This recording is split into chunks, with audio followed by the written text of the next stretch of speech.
What a bum.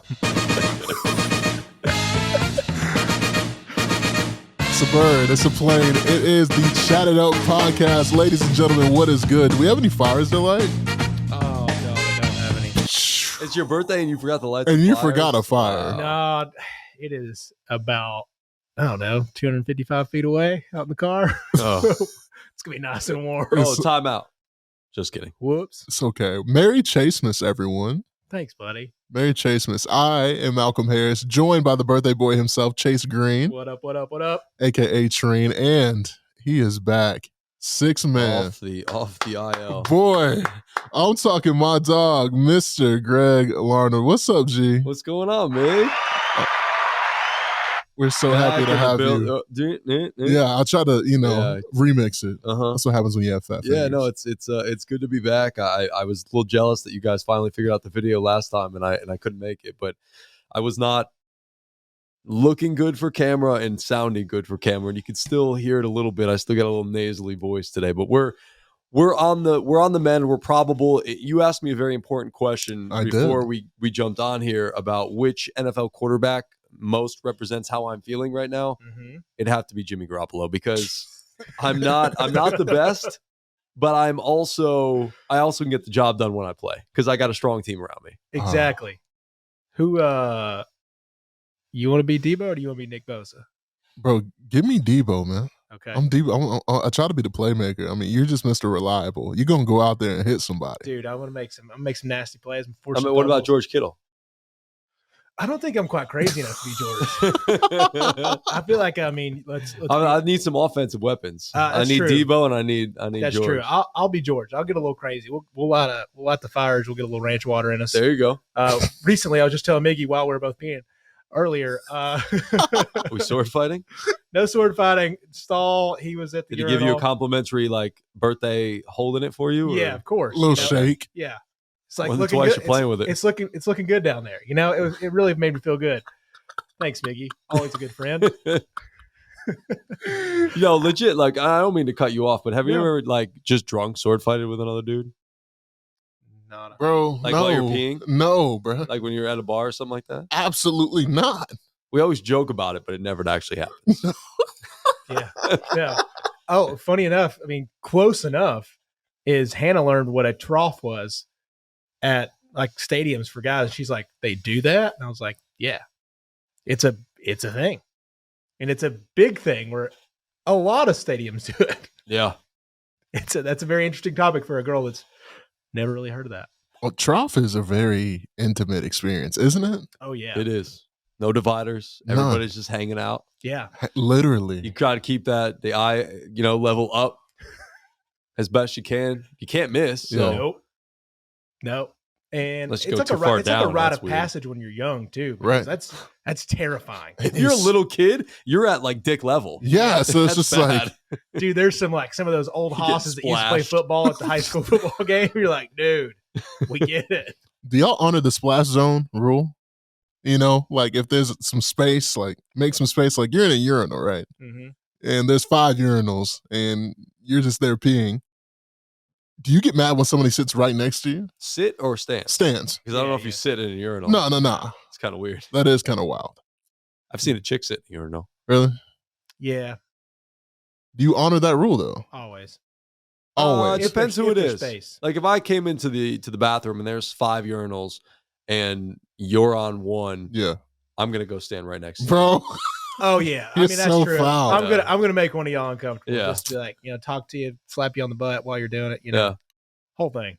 Make sure you honor the splash zone. For strangers that you don't know. For strangers, yeah. Unwritten rules. Stranger danger. Unless they have hard candy, then by all means, head on right over there. Give it a wiggle. I miss y'all so much, man. Man, it's good to be back, dog. Gosh. It's good to be back. I got a little farmer's tan going on right now from the old baseball this weekend. Yeah. Dude, that's farmer's tan from a champion. Oh, from a silver bracket champion, but a champion nonetheless. It's a nice way to say loser's bracket, but it's a championship nonetheless. It's a bracket championship. I should have brought the ring in today. Should have worn it. I did see the bling bling. Y'all did win some rings, some big rings. Yep. It's crazy. You know who didn't? About to talk about it. Oh, Let's talk about it. oof. Get the brooms out, man. Forget the fires. Sweep them. Forget the Cleanest fires. place in America. It's in Brooklyn, New York. Brooklyn, New York, bro. They were swept last night officially. Jason Tatum even fouled out, and they're completely done. The Brooklyn Nets are at home, ladies and gentlemen. How do we feel about that, guys? I mean, I hate to tell you that I told you so. You did, but though. I that's literally from the very first game, and I said it on my show on the Word with G. I said the last possession told me all I needed to know about this series. The Brooklyn Nets went KD and Kyrie. They're just sharing the basketball, dribbling into a bad shot, taking in, I think like a 30-foot shot or something like that. Yep. Missed it. Still up by one. Didn't get a good shot. Go back down the other way. The Celtics don't take a timeout. I don't remember who it was, if it was Brown or Tatum, but dribbled, kicked it off to Smart. He pump fakes, gives it to Tatum, gets the spinning layup right around Kyrie. KD standing there looking clueless, not guarding anybody. Yeah. And they win the game. And I was like, that is the epitome of a team, and they're going to win this series because of that. And look, I mean, all the games were really close. Mm-hmm. But when it came down to it, the Celtics, they may not have had the best players on the court, but they had the best team in that series. By far. Yeah. And, man, like, Grant steps up, but there were no role players. And you mentioned it today. I don't feel like the Nets even give their role players a chance. I mean, Bruce Brown will go off every once in a while. I mean, but that was just because of had two doubles, and that went away because they're like, we can't keep doing this to KD. It's going to wear us down. That's the Boston Celtics coming at them with these hard double teams. Yeah. They were getting too many good open looks. Like, we got to stop that. And then KD, Tatum played great two ways, great. And like you said, he fouled out last night, and it was with what, 5-6 minutes. Yeah. That's scary, it's a great point. Man. I wrote that down, but I forgot to mention it on the show. But yeah, they missed a big opportunity right there. Mm-hmm. Big opportunity. Like, if you're going to crawl back into the series, last night was the time to do it, and they just simply could not do it. I will go a step further and say, I think the super team, the duos, and the big threes, I think that stops. Why? Because we saw that that's not a thing. Like, yes, I do get it before you say Jaylen Brown and Jason Tatum is a dynamic duo. They are. But you're trying to compare this situation to the Heat situation. Yeah, I'm more so in my head thinking LA.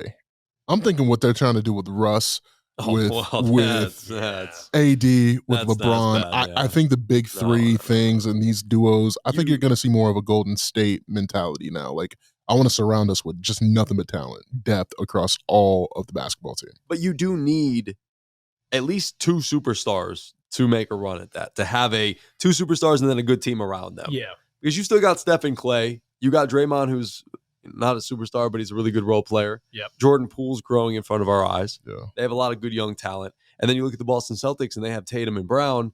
They also have Marcus Smart, who's an incredible role player, defensive player of the year. Yeah. Yep. Al Horford, who's an old vet, former Hawk. Yep. You miss him? I do now, because there for a while he wasn't. He started to get old, and then he was like, you know what, dog? I got the fountain of youth out here. It's right down the street. It's in the center of Boston. He's just like scooping up out of that fountain, drinking this stuff. I'm like, dadgummit, he looks so good. He got that huge clutch, put back, yes, layup dunk. Yeah, and because Kyrie didn't box him out. Yeah, nobody else got back. Nothing. It was just KD and Kyrie. Yeah. And I'm looking back, and I'm thinking about Seth Curry.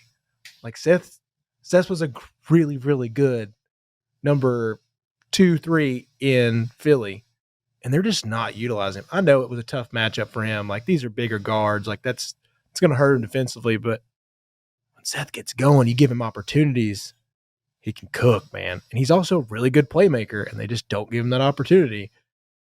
So I just feel like they mismanaged that ISO ball stuff. It got to be too much, and I'm with you on that. I don't think you can do it with Ben Simmons ruined this whole thing. I'll say that. Wait, why? Why did Ben ruin this whole thing? Because I think there was so much promise of him actually playing. This whole I'm targeting to come back at this moment. Because think about it, he was on slate. I guess after that trade, he was on slate to start playing late March at worst. And then here we are. And it's like, dog. And he's like sitting up front in these $300,000 outfits. But he was hurt. He couldn't get back. Physically couldn't get back. And also mentally couldn't get back. I heard something today where he had a back problem. And I'm obviously very, conscious of anybody who has a back problem. I understand that situation. I don't want to get anybody who has a back problem. But they were talking about it on ESPN Radio today on Tuesday. And we're talking about how it was really a mental block for him. And then that caused him to have other issues. So I don't know what's going on with this dude. Dog, I'm going to be, and this is probably going to get me canceled, but I'm going to go ahead and say it. You're getting paid millions of dollars to play professional basketball. A mental block, I'm not trying to hear that. You've had a year off of work. But he also can't help how his body is feeling. No, you can't. But what profession can you take a year off, G? If I took a year off right now for my day job. He's not taking it off. It's not like he's just like, I'm not doing anything. I'm just going to sit back and do nothing. He is constantly working out, trying to get himself in shape and working out, whether, rehabbing whatever part of his body is ailing him or his mind. That's still putting in some work. It's not like he's just sitting back doing nothing. At least I hope. It's kind of what it sounds like he is doing. That's the sad part. It's like when you listen to these insiders, you hear all this stuff. Stephen A. he stokes the fire a little bit, but he ain't saying this without some clout. He's got. I don't know. Stephen A. has said many things. He has, but he's the only one. He's like this dude, and let's be honest. It may not be the best example, but I've heard this from a lot of these guys that have the inside source. And Ben is just like, he's always been questioning whether he's loved basketball. And there's just like, guys, this is the playoffs. You come back for either game 3, game 4. You made all these tweets years ago about like, I'm never going to get swept again. I don't want to be that teammate. Dog, you are that teammate right now. And it looks so bad. And I can only imagine I will probably never be in his shoes when it comes to like the publicity and fame that he has, especially in New York City. You heard that confidence? He said, probably not. Nah, you're going to be. Not. You're going to be. I just, bro, like. Chasemas becomes a national holiday. Yeah. It's tendencies, dog. It's tendencies. Look at it, man. Coming out of LSU. Bro quit on LSU. Yes, probably should have. Yeah, because obviously NCAA, it was different back then. But you had a 1.2 GPA at LSU? All right, bro. Come on. Next, we're going to the NBA. You quit. Like, bro, it's not that hard. Just show up. You're Ben Simmons, brother. You're going to get past. Yeah. You got the 76ers. Yes. Oh, my God. The fans are horrible. Dude, man, I want out. Brutal. Yeah, they are brutal, bro. Philly is a hard place to play. Yeah. We talked about it on the pod. And now Brooklyn. He did not make an effort in my eyes. I'd rather y'all shut him down and just say, hey, Ben, we don't have an opportunity. Whereas just this glimmer of hope, nah, I'm not down with that. Yeah, I think it's just the frustration of like, we're targeting, and then like it just never happens. And like you said, it's tendencies. And he over and over again proves like he ain't down for this. Now he's trying to file this grievance to get his money back. And that ain't happening, dog. He might get something back, which I don't know if I should just like let a guy go unpaid sometimes. Like, take a little PTO, we all need a little PTO. We all need a little PTO. Give him 6 days of paid, which would be like more than all of us make in a year. But I honestly think if he can come back, that would help transform this team. You get more consistency from Kyrie and KD. KD staying healthy, Kyrie just not being as much of Kyrie as we've seen lately. Mm-hmm. Now he can play because the whole vaccination thing is cleared up, but you get a full year of KD, Kyrie, and Ben Simmons along with Seth Curry and maybe an Andre Drummond. I like Nick Claxton, Bruce Brown, what he brings. Yeah, you get Joe Harris maybe back. I don't know what that contract. I forgot about Joe Harris. Yeah, Joe Harris was crucial, bro, for the success of this Brooklyn Nets team. Not a lot of people talk about it. No. And maybe Goran resigns. I don't know if Blake has another run in him. I mean, Blake of the year last night, baby. Bro, Blake was actually hooping. It's like an old dog, and you're just like, dang, Blake, my boy. It's time to put you down. Yeah. But I don't want to. Go out there and try to rebound. The Kia jumper. Dog. Think about how that's about LaMarcus Aldridge. He's had moments. Bro, I would want to choke Ben Simmons, bro. If I'm out here hooping, oh yeah, and I was about to die. Yeah. Come on, bruh. Come on, bro, man. You got me fucked up, respectfully. I'm so sorry for cussing, Mom. But, man, I am so pissed at that. That's why I'm mad at Ben Simmons. He's so frustrating because he's so talented. He's so talented. And in theory, he would be the perfect fit for them.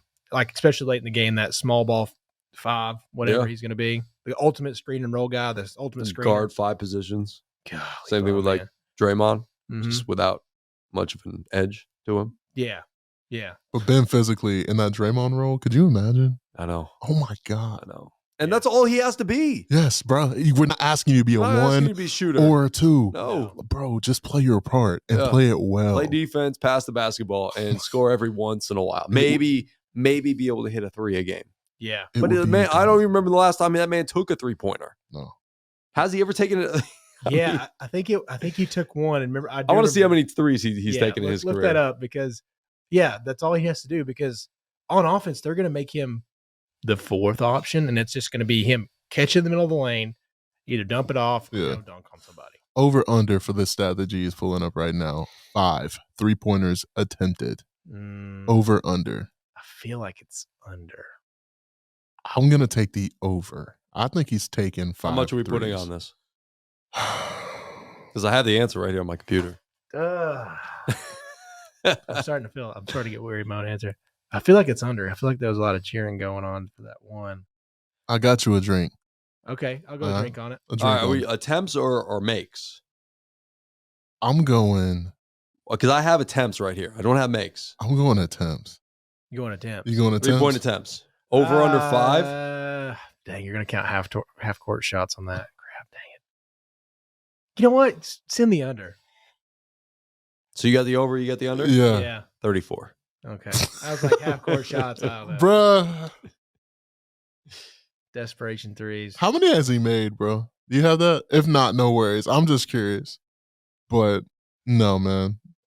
Brooklyn, where they go from here? They regroup. They're probably in Cabo with Bron right now, Hayden. And we just take it from there. Because over under 5 3-pointers that he's actually made in his career out of 34. All right, double or nothing? No, we're just gonna stick because that was unfair. Yeah. Give me for made.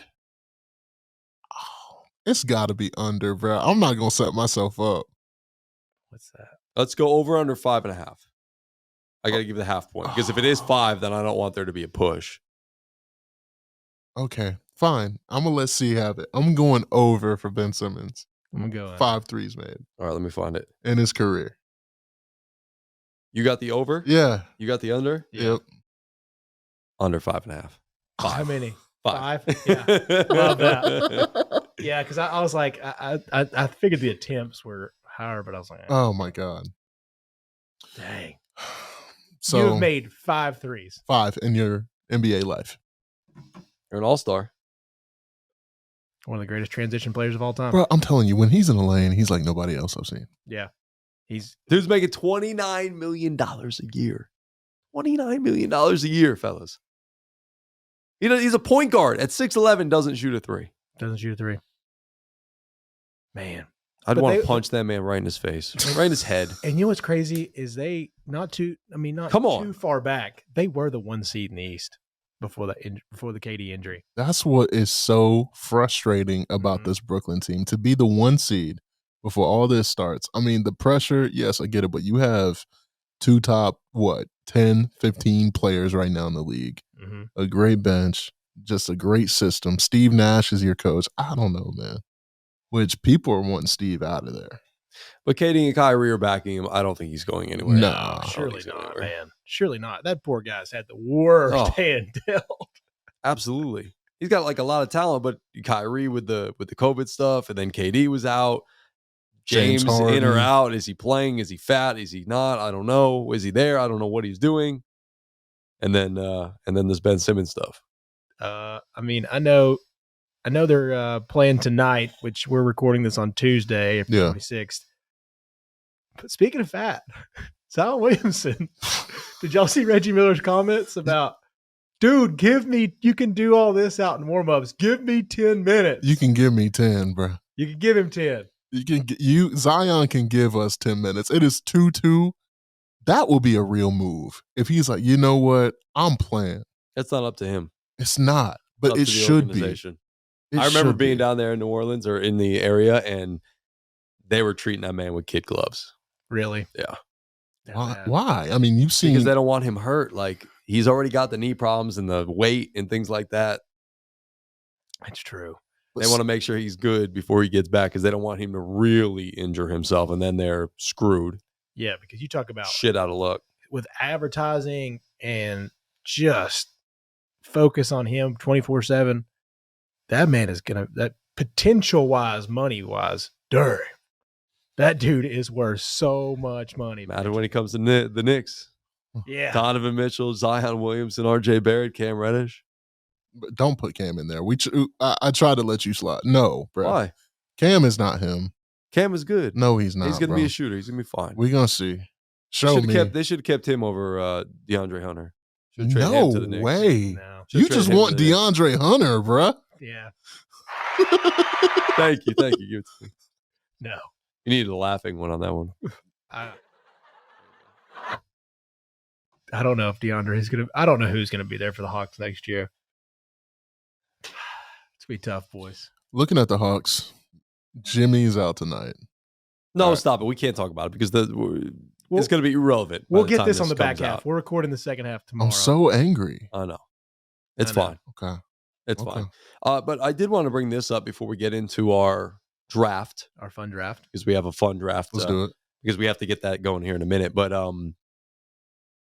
speaking of James Harden and Ben Simmons, that trade, who in the long run is it going to end up working out better for, do we think? I think that Brooklyn, as much shit as we just talked about, James Harden is a shell of himself.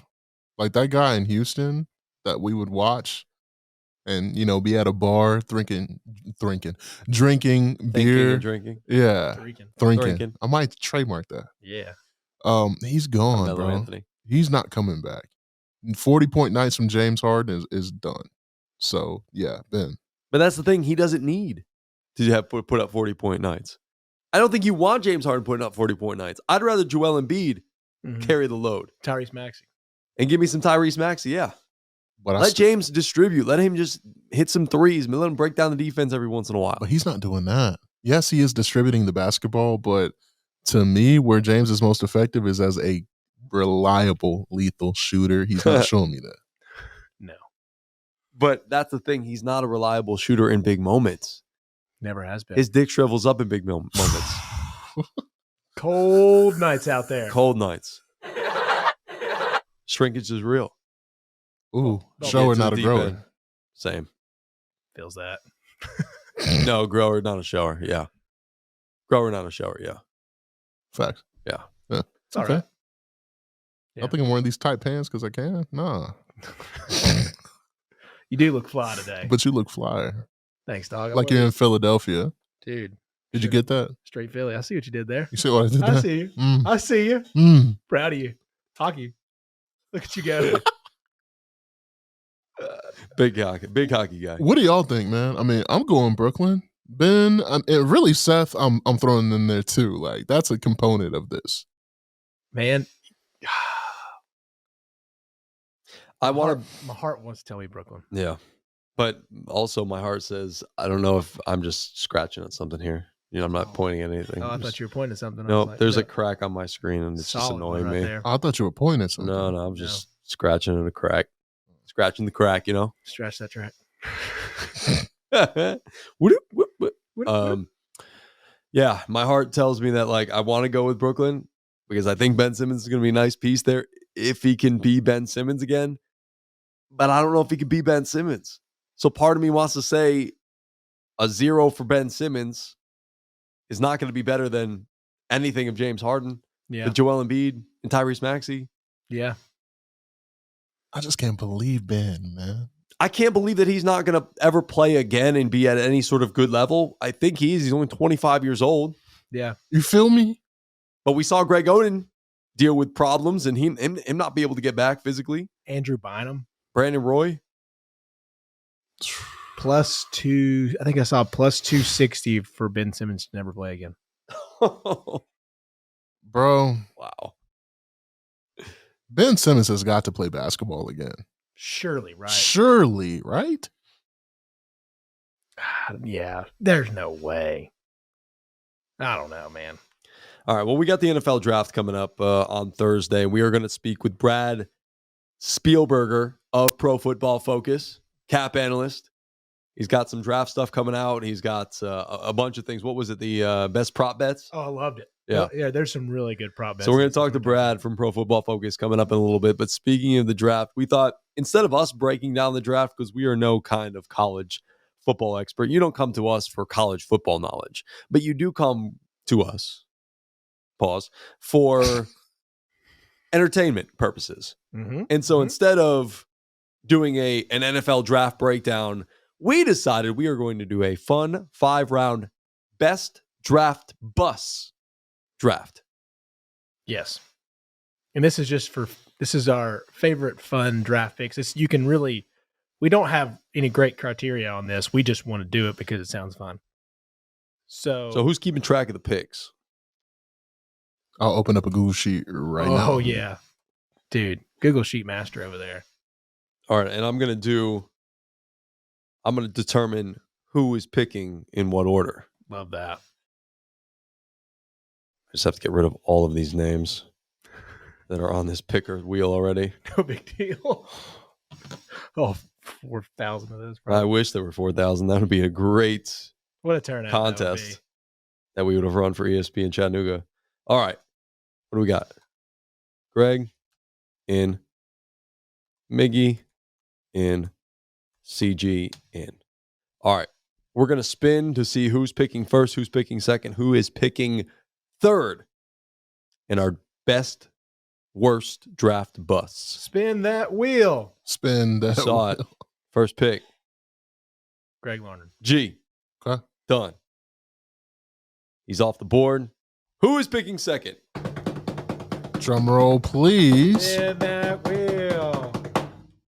Birthday boy. Let's go. Chase Green. Two And spots. that means Miggie is last. It's okay. Save the best for last, right? Listen, man. We're still going to come out. We're going snake draft, so you get 2 picks You're golden, buddy. back to back. Okay. You just let me know when you are ready. Trying to get ready. You're okay. Perfect. If you stay ready, you'll never have to get. Listen, somebody said that, Doc. I'm ready. All right, for the first pick in the biggest draft bus draft, I'm going to go with everybody's favorite. Okay. Ryan Leaf. Nice. Well, all right. Still mine. I was going to go with the man that's on your screen right now too. Okay. All right. Well, you know what? I'm gonna stay with QBs. Kentucky's finest, Tim Couch. Oof. You know, he was all Not American. Akil Smith. No. I'm going Tim. I think there's just so much hope for him, and it just didn't really work out. And he's better on the couch. Honestly, I want to stick with the quarterback, but you guys left a few, so I'm going to go running back. Trent Richardson. Oh, yeah. That's a good one. That's a great one. That's who I'm going with. That's a good one. All right, your second one. And my second one is going to be a receiver that I thought was going to change the National Football League. Give me Justin Blackman, receiver, Oklahoma State. Wow. Dang. Yeah, we like this over here, fellas. That dude was a baller in college. Bro was different. So different. Damn, that's a good one. Okay, this one's one that the parents talked about. And I do remember my dad just being so mad about this one.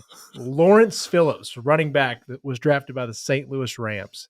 I do remember him talking about he hated this guy because he was like, came out of Nebraska. It was when they were balling. National championship contenders. He was going to be a freaking stud. And he was in college, but he stunk it up in the NFL. No, not up to his standards, I guess. So Lawrence Phillips. Okay. All right. Well, I'll take the guy that I was also debating on, and he's still on the board. I'll take the Jamarcus Juice Russell. Get him, buddy. All the grape drink and everything. He was a monster at LSU. He had a huge arm and literally could not translate it to the NFL. He sure could not. Could not. So All I'll take Jamarcus Russell. Do I snake back? I You think are, you buddy. snake back. Oh, man. So my third pick. Do I just want to go all quarterbacks and take Johnny Manziel? Let's take Johnny Football. Oh my What a gosh, I bust. can't stand you. What a Oh, bust. Get him. man. Obviously, so dynamic in college, talked so much shit, and got to the NFL, was way overdrafted, and just was an absolute zero in Cleveland. And everywhere else he went in the National Football League, could not get his life together, and just busted out, and he's done with football. Done officially. Done. So done. Hopefully getting a little job with Texas A&M from what I hear. Oh, okay. Yeah, maybe he's trying to get on as like a QB coach, but maybe he can just step in as like an advisor for a little while. Yeah. Work his way in. What is he going to advise on, man? What not to do. Yeah, don't party 7 days a week. 8 days a week. 8 days a week. Cut it to like a day or two. Yeah. Saturdays, post game. Have a great time. Maybe a little Sunday fun day. Every once in a while in the offseason, throwing a Thursday. But Johnny, dang. Well, I'm going to stick with the QBs, and I'm going to go with the most handsome of bastards in all this one. And that is Matt Leinart, Ooh. USC, former Arizona Cardinal. That team, I mean, golly bum. The USC Texas Golly game. bum. There it is again. Golly bum. You're that- so Southern, dude. Thanks, buddy. Stick with my Southern pride. Gee willikers. Golly, gee willikers.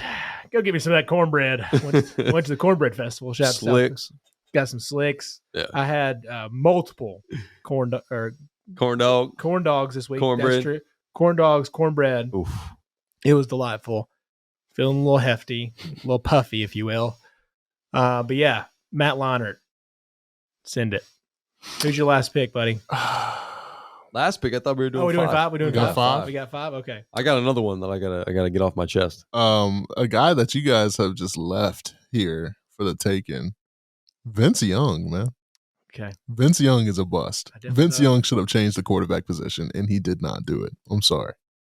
Mm. Love Vince Young to death, but he is just not that dude. And then also this next one, for me personally, I don't think he's necessarily a bust, but a lot of people do. And I get it, but there's still some time.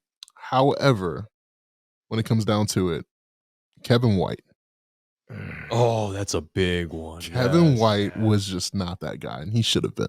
Yeah, 100% agree. Oh, that's a good pick, though. Man, that's kind of my guy. I was going to go back to Vince, to be honest with you. Mhm. I was going to go back to Vince. Huh. Let me see here. I think this is a good one. I remember this one. Charles Rogers. Going to the Detroit Lions. I mean, that's tough for everybody. Let's be honest here. He didn't have the greatest run, but it was 2005 NFL draft. He was like this certified top 10 pick. Let's do it. He had multiple seasons of like 1,300 yards, 13 plus touchdowns, and it was like, dude, this guy's going to be it. And then 2 broken clavicles later, he's out. That's tough, man. So just a side note on that, Andre Johnson was the 3rd pick in that draft. Ooh. Well, Sorry, Charles. speaking of drafts in which a team really whiffed on their pick, go back to the 1989 draft. It was Ooh, the year that I was born. wonderful. Speaking year. of born days. First pick overall, Troy Aikman. 3rd pick, Barry Sanders. The Detroit Lions, Kansas City took Derek Thomas, and Atlanta took Deion Sanders. Who did the Green Bay Packers select at number 2? I couldn't tell. Offensive lineman, Tony Mandarich. He was nicknamed Tony the Terrible. If only the Packers would have realized that the nickname was so literal, because he was so bad. Work ethic issues, steroid issues, and he just was an absolute bust. Give me Tony Mandarich in that draft because he was real bad. How are you ending this thing, G? And can you imagine if they would have just taken Barry Sanders? Yeah. And paired him with Brett Favre? That would have been crazy. Or Neon Dion? No, you can't have my boy. Sorry. You can't have that dude. Why not? Can't Atlanta have would my never be boy. the same. Never be the same. All right. All right. Well, I'll go with my last one here. And there's nothing that really comes off the top of my mind, but being in New York for such a long time, New York Jets fans love to bitch and complain about their picks and things like that. And they had a real bad one back in the day. It was the 2008 draft. A man who was projected to have an incredible career. He had incredible athletic traits. He was coming off a 14-sack season at Ohio State in 2007. You know what I'm talking about? I don't. Vernon Gholston. Vernon Gholston. Wow. He lit up the NFL Combine with his strength and speed. He was basically the defensive end equivalent to Kevin White. Yeah. Lighting up all of the draft boards, with the Combine numbers and blowing everybody out of the water. I'm going to go with Vernon Gholston, and he failed to record a sack in 45 games with the Jets. Good job, Vern. Good job, Vern. He had one quarterback hit. That's huge. What an athlete. All right, you guys ready for this one? Yeah. I was looking for one. I was like, there's somebody I couldn't think of. Captain Comeback himself. Quack, quack. Joey Harrington. Ooh. 2002. Again, you're picking these guys that are just getting picked to the Lions, and they have no chance of I know, succeeding. but it's That's great. why I didn't take David Carr, because I think David Carr would have been successful with another team that was better, but I know. expansion but team. I heard a podcast with Joey probably about 2 months ago, and he was just talking about like, man, it just never really worked out. And, he tried to go a couple different places, and then when he went to Miami, it just never panned out either. And he just never played in New Orleans and just didn't get it. He was like, I'll be honest, like I just didn't get it all. And that sucks for him, because when you start with the Lions, it's really tough to come back, because then you're not like this huge asset where we have to play anymore. Mm-hmm. So yeah, Joey Harrington, because I love those early Oregon teams. They were so much They were fun. dirty, bro. Yeah. My last one, special teams haven't gotten any love. Oh, you're not Ooh. taking Reggie Bush? No, I'm not. I'm taking a kicker that was drafted in the second round. Robert Aguayo. Oh, that's a good one. The biggest kicker bust we have ever seen in NFL history. He was supposed to be the best weapon utilized. Florida State, he could not miss a kick if he wanted to. Bust. Mm-hmm. Great list, fellas. Tough. That's a good list. That's a real good list. There's a lot of busts. I mean, there's plenty more people that we could have put up there, but yeah, I think we got a lot of good ones. We got some good ones. Hopefully NFL draft, we're going to have some content coming. Yeah. And hopefully we don't hear too many busts in this upcoming draft. There's going to be some. Obviously, it's the NFL draft. But I'm hopeful for a few things. Mm-hmm. I just don't want any stories about somebody's mom on crack on Thursday. You know how they do. Larry Tunsil? Yeah, no gas masks. T. Higgins, mom. Let's talk about it. It's just what? Like, just don't ruin somebody's moment. Yeah, Don't ruin a moment. No. All right, let's talk some NFL draft. Chat it up and live in full effect. It is our what? What we call this? Second half of the show. Second half? Second half. Okay. If Second you're not half. first, you laugh. This is the second half with Greg Larnard as well as a man, Chase Treen, Mary Chase Miss Green. What's up, y'all? Chilling. Just getting ready to talk a little draft. We did our worst overall draft picks, the big time bust draft picks, and now it's time for us to talk a little bit about the draft that's coming up on Thursday, the 2022 NFL draft, with none other than Brad Spielberger from Pro Football Focus. What's up, Brad? Hey, how's it going, guys?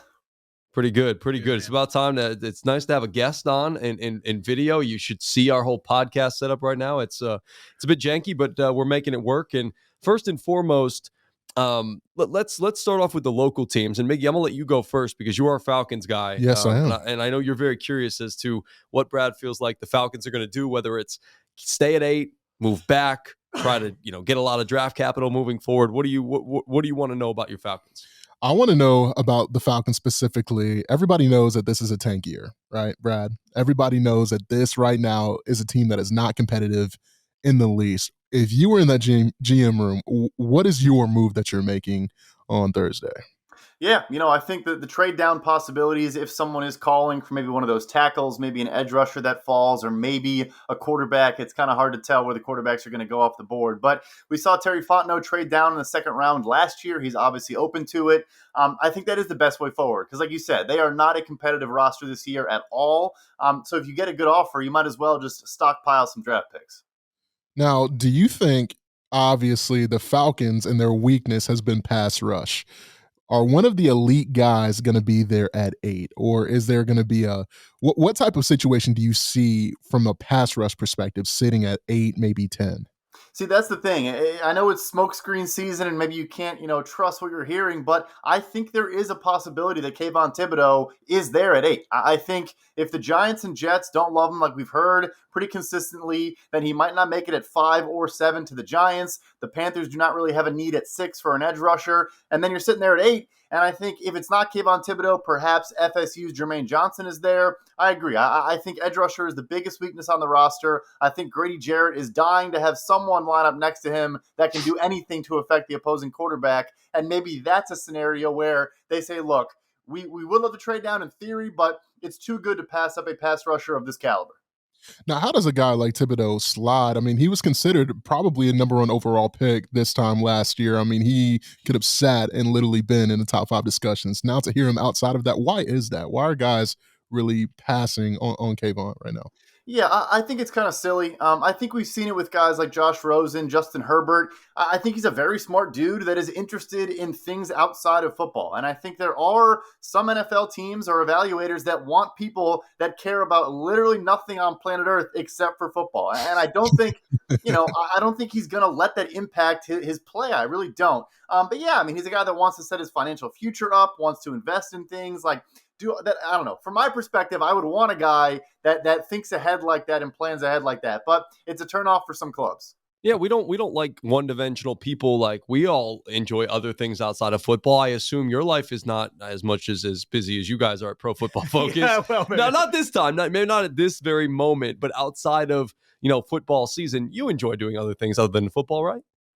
As much as possible. Get on the golf course, do whatever. But Yes. I am, I'm watching USFL, so I'm a bit of a psycho at the same time, It's a pretty fun league from what I've seen. Yeah, football guy.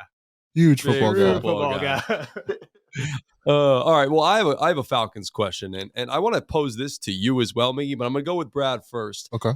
I asked this to my Falcons guy on my show today on Wednesday, but what in your eyes, Brad, what would need to happen with the Falcons in this upcoming draft that Falcon fans would just be furious about? What would be like the opposite of what they need to do outside of something stupid like drafting a punter or kicker in the first round? Yeah, I mean, I guess I could see a scenario, or maybe they reach on a quarterback at 8, and fans aren't particularly happy about that. Like a guy like a Kenny Pickett, maybe at a Pitt that just doesn't have a ton of upside, and the roster is not a point where, like, it probably doesn't make sense to take a quarterback when you have to fill out so much around him. Probably the worst receiving core in the NFL. Offensive line outside of Jake Matthews has a lot of question marks. So I could see that upsetting fans, but I feel like after the Matt Ryan situation and everything, it's probably hard to make Falcons fans more upset than they already are. I know Miggie's upset. I can double down on that.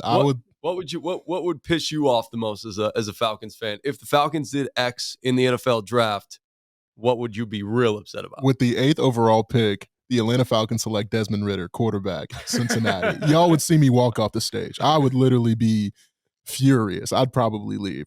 I'm supposed to be in Atlanta tomorrow for that. So if that happens, I'm coming on home. Yeah, just drive on back to Chattanooga, dude. Yeah, for sure. That would be a smack in the face of the organization. There's so many things that we don't need. Quarterback obviously is a need, but I'm giving Marcus his due before we really get there. But reaching at 8, no, don't do it.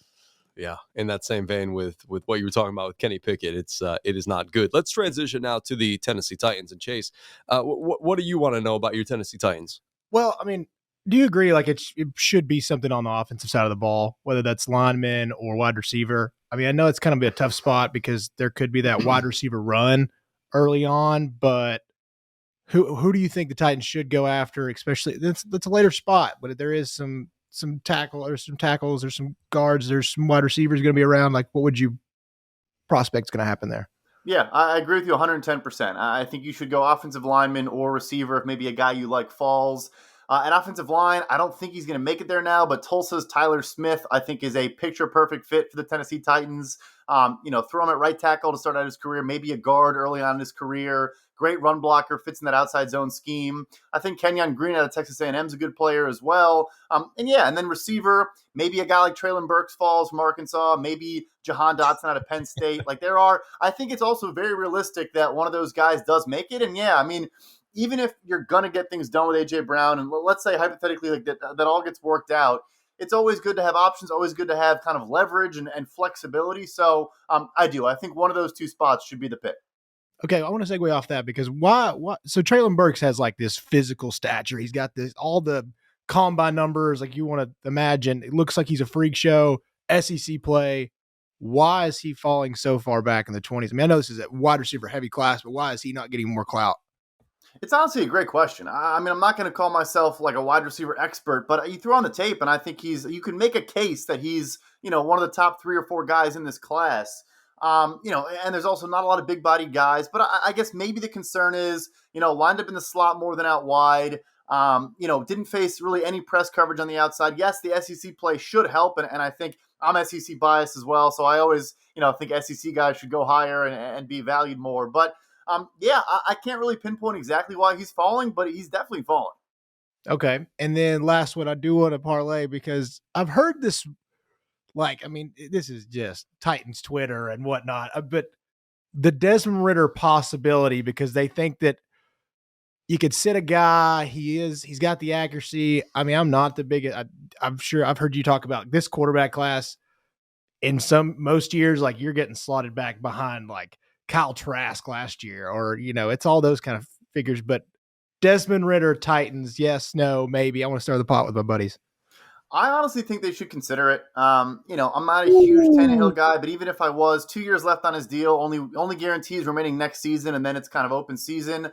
And I believe in Ridder. I think there is some growth potential there. Great athlete, needs to work on the accuracy a little bit, but I think he has a good mental makeup. I've heard a lot of glowing reviews from clubs that he absolutely just destroyed interviews in a good way. That was a poor choice of words. Yeah, I've heard a lot of positive things. I think they should consider it. Frankly, I'm not even sure if he's there at 26, though. Really? Wow. Weird quarterback push instead of the wide receiver push. I think people could be surprised. I think there could be 3 quarterbacks in the top 20, even as everyone's saying they're going to fall. We just see it every year, right? We hear about how they're not that good, and then every year someone makes a move. It only takes one team. Well, in that case, it would take 3 teams to take those quarterbacks. But you mentioned the SEC and how you are an SEC guy. I wanted to ask just about the prospects of the Tennessee Volunteers getting an opportunity to get drafted in this draft. Cade Mays is in it. Velus Jones Jr. Who else? Alontae Taylor is going to be in there. What about the prospects of those guys coming out of UT? Yeah, I'm going to lose some favor here. So you're talking to a Vanderbilt alum, but the connection. My camera just cut out. Yeah, I think Velus Jones Jr. is an underrated player. I was in Mobile for the Senior Bowl, and I thought he looked really good in short area, great red zone. The guy can separate. He can get open. I think he is kind of going underrated a little bit in this draft. And then I know our lead draft analyst, Mike Renner, is a big Cade Mays guy. Thinks he's also going, underrated in this process. I think they put out some good players the last couple of years. They've kind of lost some favor, and they're not the Tennessee of old. But I love Josh Palmer last year. Thought he was a good prospect. I think they should have a couple guys go, maybe, day 2, early day 3. Before we get to all of the, maybe the deepest or the shallowest positions and things like that, I want to ask you just in some generalities about that. But before we get into that, I do want to ask about the Green Bay Packers. That is my team. These guys got a chance to talk about their team. So let me ask you about yours. My team. They have a couple of first-round picks, obviously one from the Raiders and the Devontae Adams trade. There's been a lot of people talking about how they maybe need to move up before that run of wide receivers goes if they want a guy that they really want.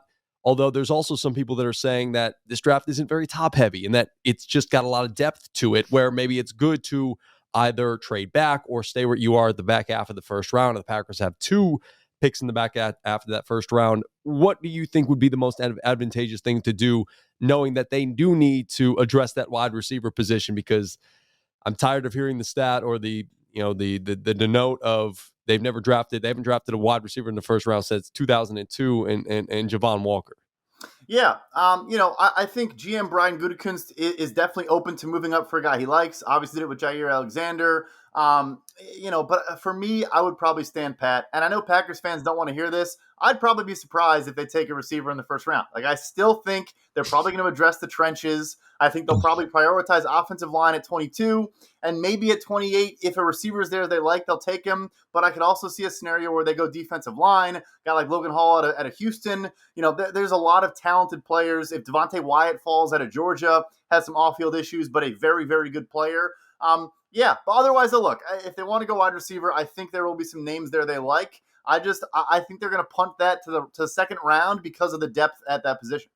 Yeah, I'd wholeheartedly be okay. And speaking of the depth at that wide receiver position, is it in fact the deepest in your mind in this draft class, or is there a position that you feel like is a little bit deeper, has some really good talent this upcoming draft? I think it's definitely on the list. I would say another, and also just real quick, I've also heard that tackle and offensive line in general is not perceived as super deep, and so maybe that's why they want to address it early. And then, was it pick 53 they got from the Raiders? I could see them going with a guy like Alec Pierce out of Cincinnati. Like there's a lot of a depth at wide receiver. I also, 2 GMs at the Combine said that cornerback is probably the deepest position in the draft. They said there's guys on day 3 that could be starters, in their first season. So I think receiver and corner are probably the deepest spots in this year's draft. Fellas, I wanted to touch on the Georgia stuff. So since the season's ended, and even after, pro days and stuff like that, all of a sudden Trayvon Walker has moved into the conversation to the number one guy. He's entered the chat, as the kids say. Yeah, entered the chat. And Chat It Up podcast, like a scrub. 5 stars, something less. Yeah, 5 stars. So what has happened since then? Like, I mean, I was listening to PFF the other day, and it was talking about, the arm length really seems like the deciding factor between he and Hutchinson. It's a massive part of it. No, it really is. Hutch has short arms. It's a concern.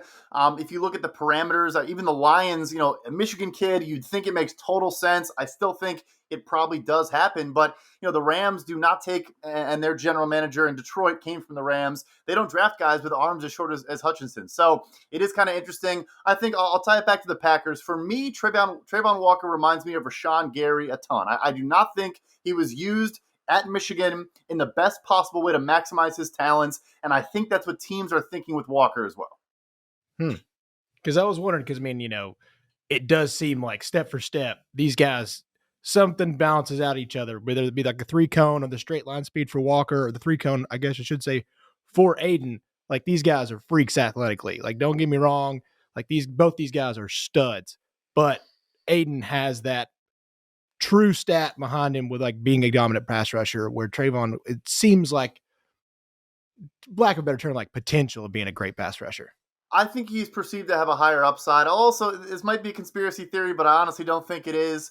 Trent Baalke, the general manager in Jacksonville, was the general manager for the San Francisco 49ers when Jim Harbaugh was there. They hate each other. They it's known they despise each other. That's not a secret in any way, shape, or form. If he decides that just to not take a Michigan kid number 1 overall just out of, a little pettiness, I wouldn't be surprised.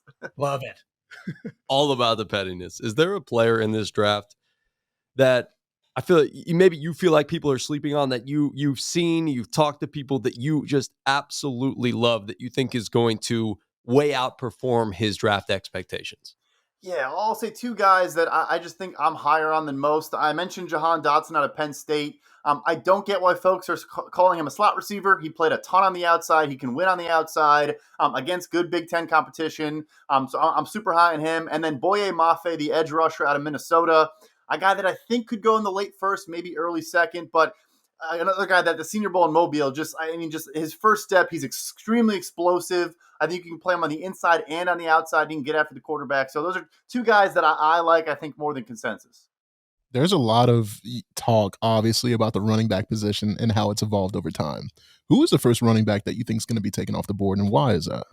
I'd be surprised if it's not Breece Hall out of Iowa State. I think Kenneth Walker could potentially be the first one taken, but my bet would be Hall. I think there's maybe a tiny chance the Buffalo Bills take him, in the first round. There's been some mumblings of that, but My guess is there's no quarterback or running back in the first round. First time since 2014. So it doesn't happen very often, but I think that's what we'll see this year. Interesting. So you have some notes here. This was probably my favorite article I found of yours, because we're some degenerates here. Yeah. We like to gamble. And your top 10 betting favorites for this 2022 NFL draft, I'll let you start. First wide receiver taken will be... I have Garrett Wilson. I'll be honest, I'm less confident in that than I was when I posted it. Oh, the back pedal. No. Yeah, I think Jameson Williams reminds a lot of teams of like a Tyreek Hill type. I've heard his ACL surgery was as clean as can be. And we've just kind of seen quicker turnaround times. And so, look, I still I'm not mad that I made the bet, but I'm a little less confident in that one than some of the others on there. We don't have to go through every single one, but which of these 10 were your favorite? Do you feel most confident about? Well, Quay Walker out of Georgia, I posted that article and he was plus 175. He's now minus 175 to go in the first round. So that was my favorite one at the time, and it looks like the market seems to agree. We like that. I've never bet on the NFL draft, so this I might try to dabble in this. Is there something that somebody maybe who's never bet? Have you guys ever bet on the NFL draft? No. I have. Of course you because have. I have a problem. The parlay prince himself. What is some advice that you would give somebody who's maybe never bet on the NFL draft before?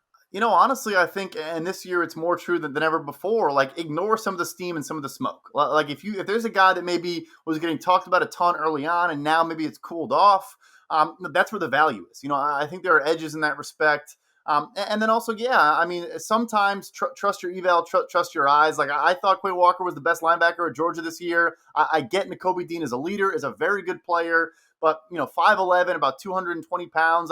Not a guy that I think teams, trust a ton. I don't even think he's going to go in the first round. So I just loved him and just trusted it. And like I said, it seems like the market, tends to agree. Why do you think that Nakobe's not going to go up? Just because of the size thing? I think the size is a big concern for teams. Yeah. I mean, also like he is fast, but he's not, like, I don't think his measurables compensate for the lack of size. He would have to be an absolute freak and one of the better cover linebackers we've seen in a long time. And he definitely can cover, can take on tight ends and running backs, but just not at a level that kind of compensates for the lack of size. Yeah, because he is one of those guys. Like I watch a lot. I mean, I'm SEC homer. I mean, I followed Vols, but I also just love SEC football. And he's one of those guys. When you watch college football, you're like, he's the best fucking player on this field. Yep.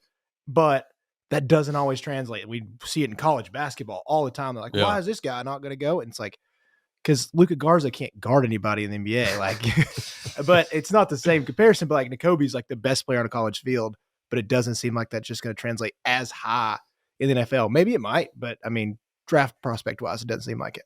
Yeah, they believe in traits. It's like, and I would say this: SEC teams definitely get more credence where the NFL teams say, we trust these guys know football, that they're going to have less of a kind of adjustment to the competition level because the SEC is as good as it gets outside of the NFL. But end of the day, a lot of them, they think, look, this guy may have been played out of position, or his position coach was giving him bad advice on technique and all these things, and they just say, just bet on the traits. And then also I think too, like we don't have access to medicals and interview stuff.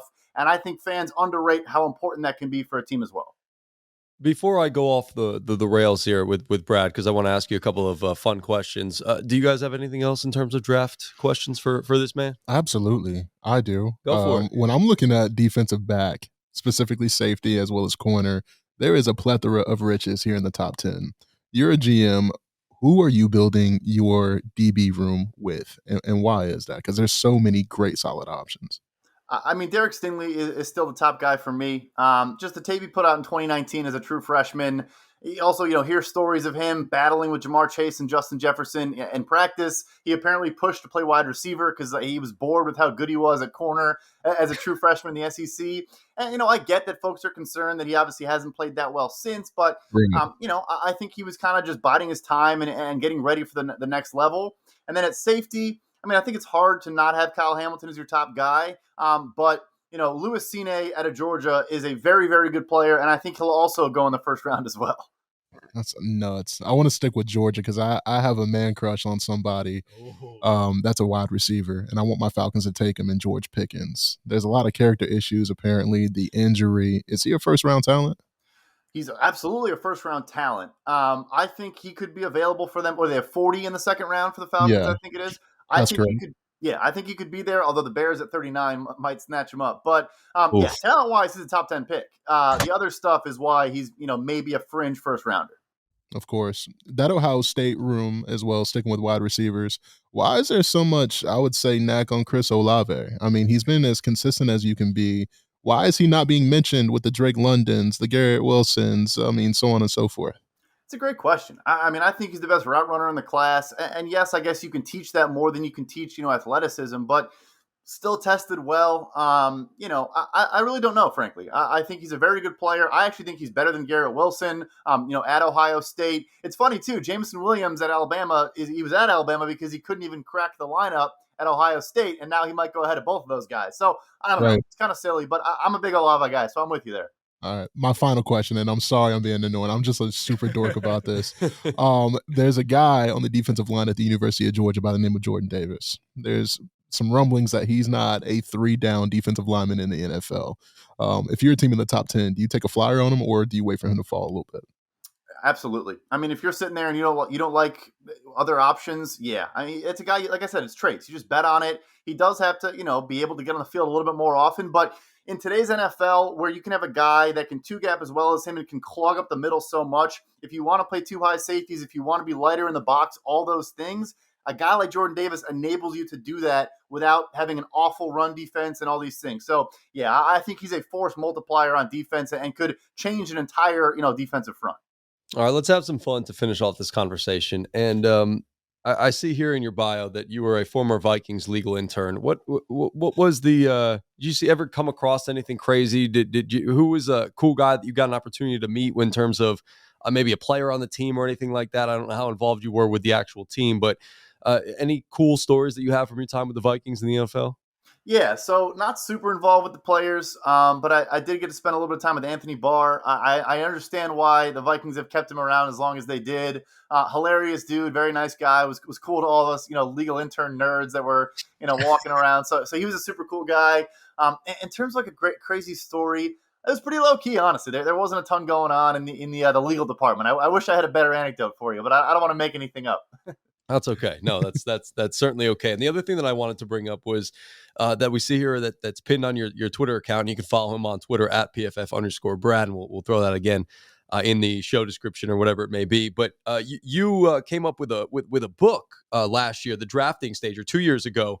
Tell us a little bit about what that is and what the concept was. How you guys came up with this, and just sort of preach about your book for a few seconds. For sure, yeah. Appreciate that. Yeah, so if folks don't know, basically the way NFL draft pick trades are made is it's called the Jimmy Johnson Draft Trade Value Chart. Basically, the Cowboys back in the late 80s, they kind of reverse engineered all of prior draft trades and came up with a value slot for each pick. So the first overall pick is 3,000 points on this chart, and then it goes all the way down to 1 point for the last probably 50 picks in the 200. So anyway, a very helpful thing. It controlled the marketplace and enabled teams to make more transactions. But it was made like I said, the late 80s.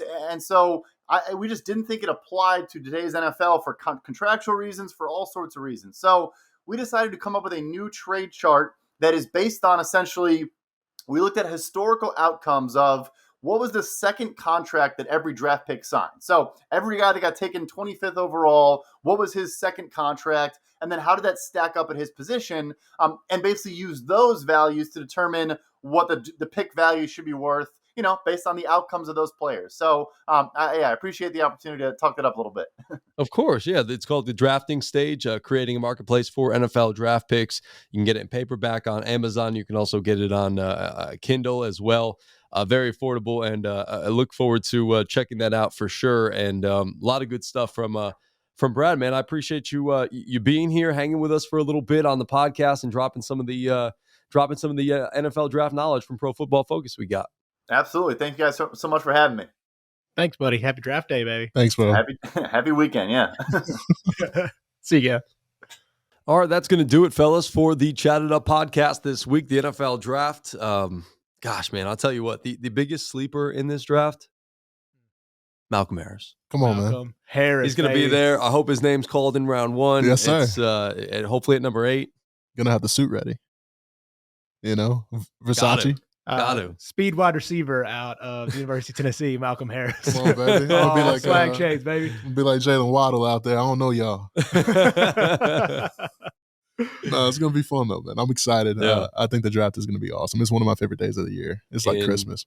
Yeah. Enjoy. Thank you, brother. Enjoy. We'll be hanging here. Hopefully something good happens for Atlanta. RIP Hawks. I just want to note that. Tough. It was not the birthday present I wanted. No, but hey, you got a chance to go to the game that they won. So Exactly. that Hannah did good. Hannah did good. Good job, Hannah. Good job, Hannah. There we go.